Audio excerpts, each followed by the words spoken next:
Hello दोस्तों, कैसे हैं आप सभी का स्वागत है आपके अपने इस यूट्यूब चैनल हिंदी की बिंदी में। तो दोस्तों, आज हम बात करने वाले हैं समासोक्ति और अन्योक्ति अलंकार में अंतर। तो किसी सब्सक्राइबर का जो है कमेंट आया था बालकृष्ण जी का कि उनको जो है समासोक्ति और अन्योक्ति अलंकार में जो है अंतर बताया जाए। तो उनके इसी समस्या का समाधान जो है इस वीडियो के माध्यम से जो है वो करने की कोशिश कर रही हूँ। तो इन दोनों में क्या अंतर है, आज हम इसी के बारे में जानते हैं। तो परीक्षा में जो है अलंकार टॉपिक भी दिया हुआ है, तो अलंकारों के ऊपर जो है मैंने काफ़ी सारे वीडियो बना रखे हैं पहले, तो आप वहाँ जाके उनको देख सकते हैं। बाकी आज हम इन दोनों अलंकारों में अंतर को जानेंगे। अगर इन दोनों अलंकारों में अंतर की बात करूँ और इनके उदाहरण की, जो परीक्षा में मुख्यतः पूछा जाता है, तो इनके उदाहरणों की अगर समानता की बात करें तो दोनों के उदाहरणों में 80% समानता है, लेकिन फिर भी दोनों में अंतर है। तो चलिए इसी विषय वस्तु पर हम बात करते हैं।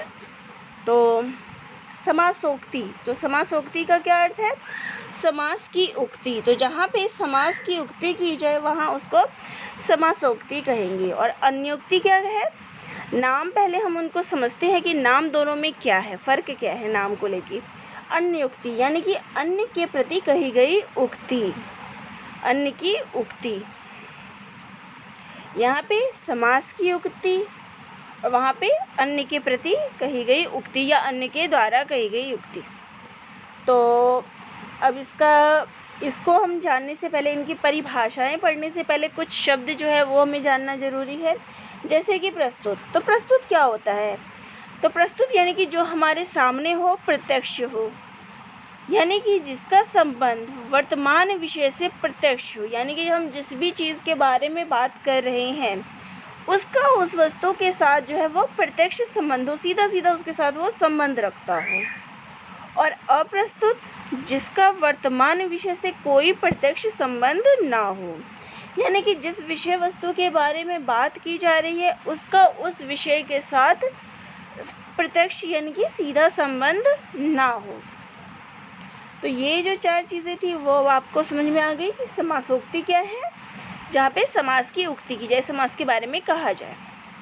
अन्योक्ति अन्य के द्वारा कही गई युक्ति, कि किसी और के द्वारा कोई बात जो है वो कही जाती है। कभी भी हम कोई बात करते हैं तो किसी उदाहरण को लेके अपनी बात जो है कहते हैं, तो वो जो उदाहरण होता है वो हो गया अन्योक्ति, अन्य के प्रति उक्ति। और प्रस्तुत हो गया जो सामने हमारे प्रत्यक्ष हो, जो चीज़ हो रही हो। और अप्रस्तुत जो सामने ना हो, जिसका हम बात करते हो कि पहले ऐसा था या पहले ज़माने में, या कोई ऐसी कहानी के बारे में, वो हो गया अप्रस्तुत, जो हमारे सामने प्रस्तुत ना हो। अब जानते हैं समासोक्ति की परिभाषा क्या है, समासोक्ति अलंकार होता क्या है। तो जहाँ प्रस्तुत में अप्रस्तुत का बोध होता है वहाँ समासोक्ति अलंकार होता है। तो जहाँ पे कोई चीज़ प्रस्तुत हो वहाँ पे अगर अप्रस्तुत की स्थिति का बात की जाए, यानी कि एक वस्तु से दूसरी वस्तु के बारे में जो हमारे सामने प्रस्तुत ना हो, अगर कोई वस्तु प्रस्तुत है उसके माध्यम से हम कोई अप्रस्तुत वस्तु की बात करें तो वहाँ समासोक्ति अलंकार होता है। और समासोक्ति अलंकार में प्रस्तुत और अप्रस्तुत दोनों प्रधान होते हैं, जबकि अन्योक्ति में जो है अप्रस्तुत की व्यंजना होती है। यानी समासोक्ति में जो है हमें कहीं कहीं पे प्रस्तुत जो है और अप्रस्तुत दोनों जो है हमें प्रधान दिखाई देते हैं, दोनों की प्रधानता है। अन्योक्ति में जो है केवल अप्रस्तुत की प्रधानता हमें मिलेगी जो सामने ना हो, लेकिन जो समासोक्ति है उसमें या तो दोनों बराबर होंगे या फिर जो प्रस्तुत है हमारे सामने उसकी प्रधानता होगी। तो समासोक्ति में कार्य, लिंग या विशेषण की समानता के कारण प्रस्तुत के कथन में अप्रस्तुत का व्यवहार का समावेश होता है अथवा अप्रस्तुत का संपूर्ण होता है। तो जैसे कि अगर बात की जाए कि अगर कोई सामने हमारे प्रस्तुत हो और उसको कोई समझाने के लिए अगर हम कोई उदाहरण लेते हैं तो वो हो जाएगा समासोक्ति अलंकार, कि हम समझा तो सामने वाले आदमी को रहे हैं, लेकिन उसको समझाने के लिए जब कोई एक उदाहरण लिया जाता है तो उसको कहेंगे हम समासोक्ति अलंकार। जैसे कि अगर बच्चों की ही स्टोरी ले ली जाए, तो बच्चों को अगर शिक्षा देनी होती थी तो क्या करते थे, उनको छोटी छोटी कहानियों के माध्यम से शिक्षा दी जाती थी कि, और उनको जीवन की जो जीवनचर्या की जो भी बातें हैं उनको समझाने के लिए किसी कहानी का ज़रिया जो है वो लिया जाता था। उस कहानी के माध्यम से उनको शिक्षा प्रदान की जाती थी। तो यहाँ भाव क्या था, वहाँ उस कहानी को सुनाने के पीछे ये भाव नहीं था कि कहानी की प्रधानता है, मुख्य क्या था, उस बच्चे को वो चीज़ समझ में आनी चाहिए। तो यहाँ पे जो प्रस्तुत चीज़ होगी वो क्या हो गया, बालक, जिसको समझाने के लिए, शिक्षा प्रदान करने के लिए एक कहानी सुनाई गई।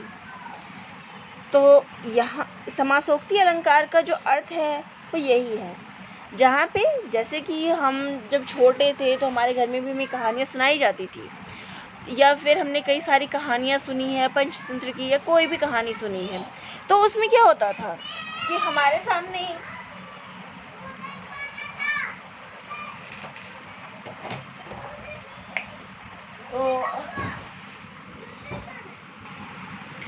तो यहाँ पे उस शिक्षा के जो बच्चों को शिक्षा दी जाती थी तो उसको कहते हैं समासोक्ति अलंकार। जहाँ पे प्रस्तुत, तो प्रस्तुत क्या होता था, वो बालक था जिसको वो कथा सुनाई गई होती थी। तो वहाँ उस कथा की महत्ता नहीं थी, उस बच्चे की जो है ना शिक्षा की महत्ता थी, बस बच्चे के अंदर जो वो गुण क्या आए हैं, उसको वो चीज़ क्या समझ में आई है। तो इसको हम कहेंगे समासोक्ति, जहाँ पे प्रस्तुत जो भी चीज़ होगी सामने होगी, उसको अप्रस्तुत के माध्यम से अगर कोई बात बताई जा रही है तो वो हो गया समासोक्ति अलंकार। अब इसका उदाहरण देख लेते हैं। तो उदाहरण है, कुमुदिनी हूँ प्रमुदित भई साँझ, कला निधि सोए। यानी यहाँ पे जो उदाहरण दिया गया है उसका अर्थ है कि कुमुदिनी, यानी कुमुदिनी जो फूल है, संध्या के समय चंद्रमा को देख के खिल उठी। तो ये क्या हो गया, प्रस्तुत है हमारे सामने एक चीज़ कि कुमुदिनी फूल जो है वो संध्या के समय जो है चंद्रमा को देख के खिल गई। तो ये प्रस्तुत चीज़ होगी, हमारे सामने प्रत्यक्ष है। लेकिन इसके पीछे जो भाव है अप्रस्तुत का जो बताया जा रहा है वो क्या है, नायिका प्रियतम को देख के प्रसन्न हो उठी। तो यहाँ पे जो दो भाव हो गए, प्रस्तुत और अप्रस्तुत। तो प्रस्तुत के माध्यम से जब अप्रस्तुत की बात बताई जा रही, तो यहाँ पे प्रस्तुत की चीज़ थी कुमुदिनी जो है वो संध्या के समय चंद्रमा को देख के खिल उठी, और अप्रस्तुत हो गए नायिका प्रियतम को देख के प्रसन्न हो उठी।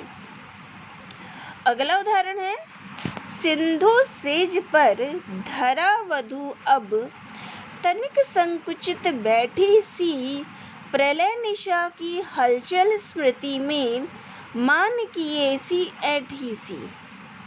तो इसमें जो है समान विशेषण के द्वारा, तो इसमें धरा और नायिका का वर्णन जो है एक साथ किया जा रहा है। तो यहाँ पे धरा की यानी कि पृथ्वी की भी विशेषता बताई जा रही है, और उसके साथ साथ जो है वो नायिका की का भी यहाँ पे वर्णन हो रहा है। तो यहाँ पे दो जो चीज़ें एक है वो एक साथ बताई जा रही है। तो प्रस्तुत क्या है, धरा, और उसके माध्यम से जो है नायिका का भी वर्णन किया जा रहा है।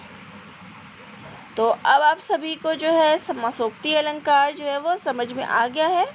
तो चलिए अब अन्योक्ति की बात करते हैं।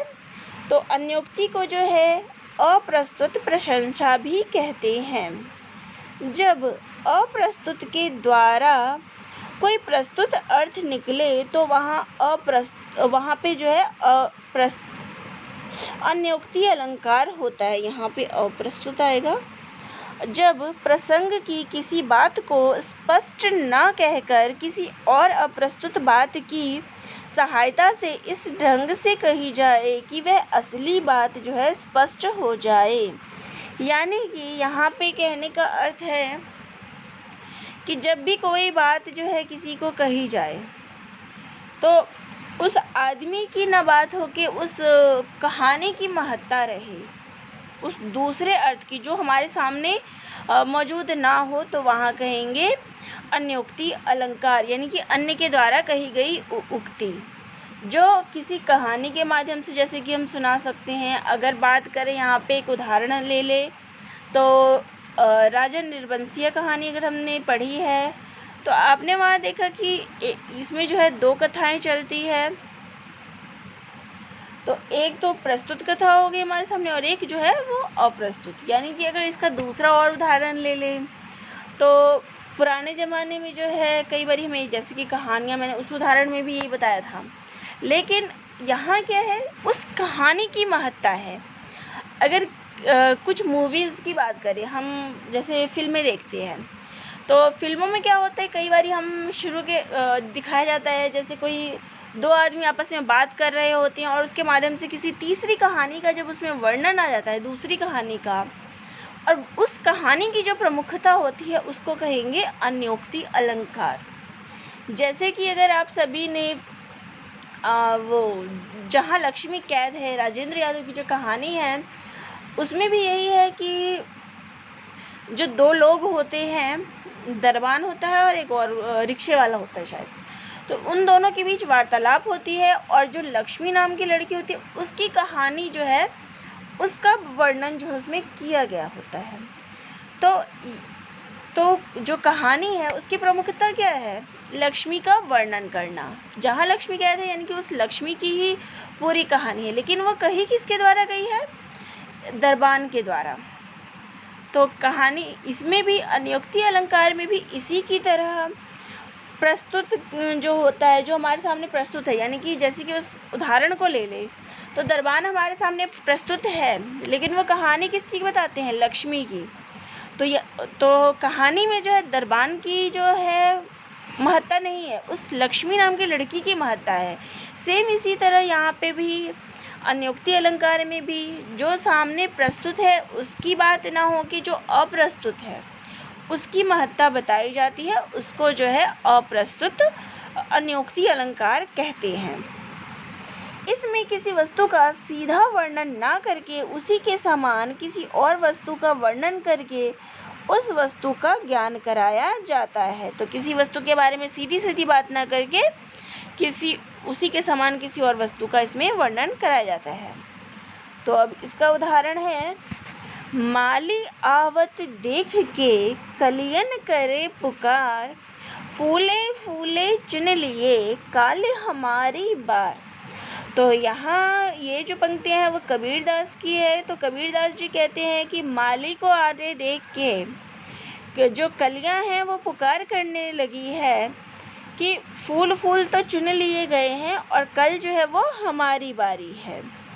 तो यहाँ पे जो अप्रस्तुत अर्थ क्या है, माली, कलियाँ और फूल, यहाँ पे इनके माध्यम से जो असली बात क्या बताई गई है, प्रस्तुत कथन क्या बताया गया है, काल, युवा और वृद्धजन वो हो गए अप्रस्तुत, वो प्रस्तुत है।